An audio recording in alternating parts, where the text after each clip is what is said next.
Last week in the Senate, Bonny dropped a bombshell and warned that if things don't change in the country, Kenya is inviting a coup d'etat. Listen to this. Mr. Speaker, if we are not firm as Parliament, we'll either throw our country into instability, like what is happening in West Africa. The outdated way of change of government is now back in Africa.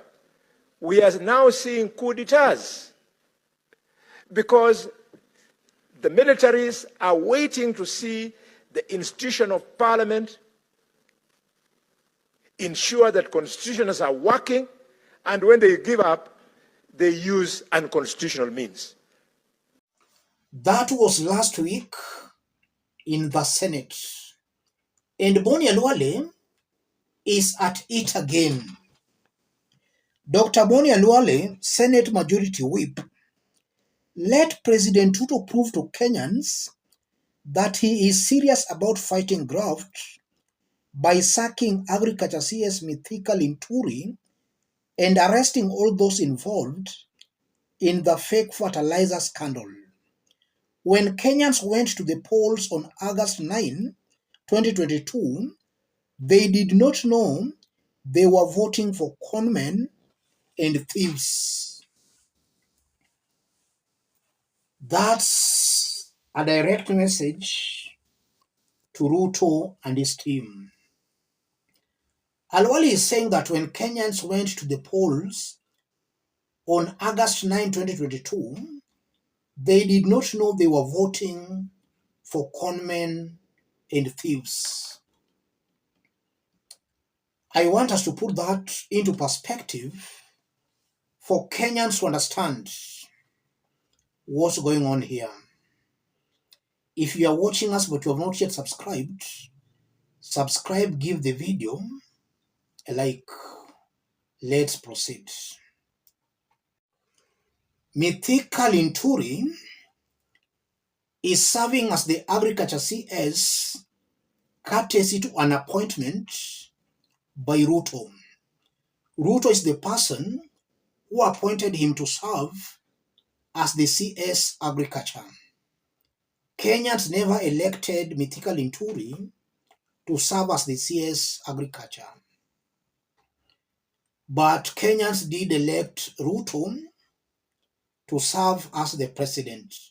So when Bonny says that when Kenyans went to the polls on August 9, 2022, they did not know they were voting for conmen and thieves, Khalwale is clearly referring to William Samoei Ruto. And I won't be wrong to say, Khalwale is just indirectly trying to say that Ruto and his government are conmen and thieves. That's what Khalwale is saying, but not directly. And Khalwale is saying that William Ruto should sack Linturi to prove to Kenyans that he's out to fight corruption. He's serious about the war on corruption. So the big question is Ruto serious about the fight against corruption? And is he willing or even ready to sack Mithika Linturi? Let me start by saying this. I saw Mithika Linturi speaking today. He was boasting that those planning to bring an impeachment motion against him should bring it on. And he was trying to invoke William Ruto's name and saying how Uhuru Kenyatta's government really frustrated and persecuted him. So he was trying to say that having endured the persecution in Uhuru Kenyatta's government, William Ruto cannot allow something like that to happen. He was trying to make such kind of an assumption. He was invoking William Ruto's name.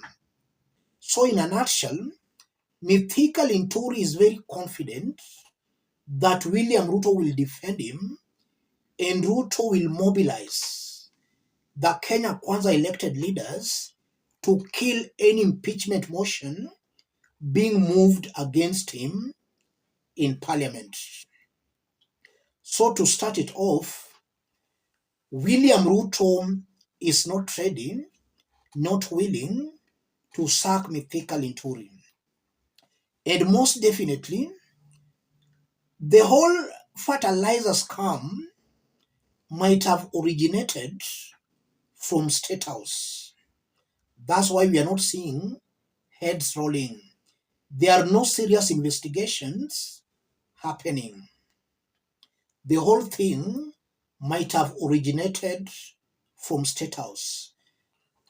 I strongly believe, therefore, that if Khalwale is serious, he should be calling for the impeachment of William Samoei Ruto, not even Mithika Linturi.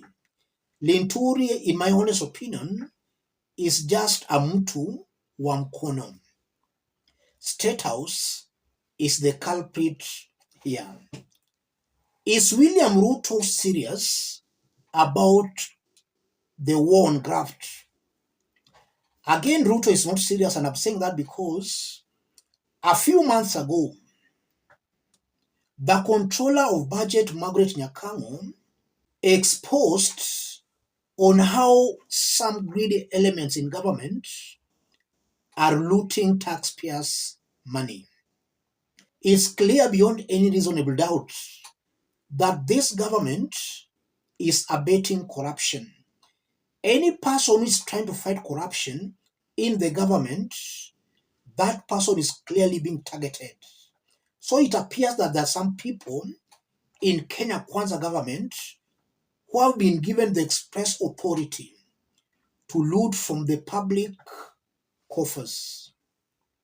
So Ruto is not just serious about fighting corruption, and is the person abating that corruption. What's Bonny Khalwale up to?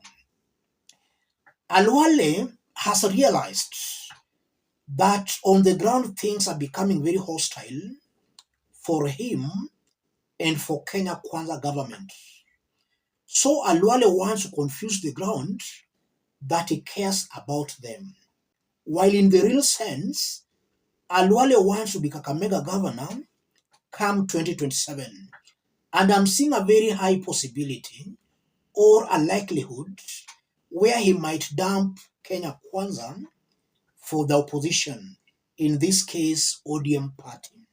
So he's just trying to prepare that ground to dump Kenya Kwanza. And he wants to confuse the masses that he cares about them. Khalwale is just looking at his political future come 2027.